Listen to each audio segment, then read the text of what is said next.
पेण शहरातील देवाळी परिसरात पिसाळलेल्या कुत्र्याने दोघांवर चांगलाच हल्ला चढवून त्यांना गंभीर जखमी केले।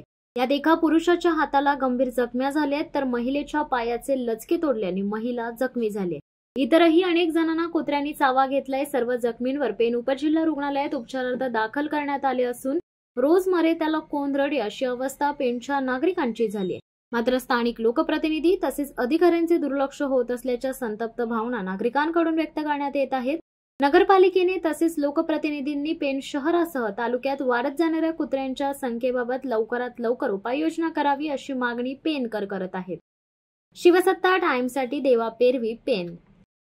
दे धडक बेधडक वृत्त देणाऱ्या आपल्या शिवसत्ता टाइम्स न्यूज चॅनलला लाल बटन दाबून सबस्क्राईब करा आणि बेल आयकॉनला क्लिक करायला विसरू नका।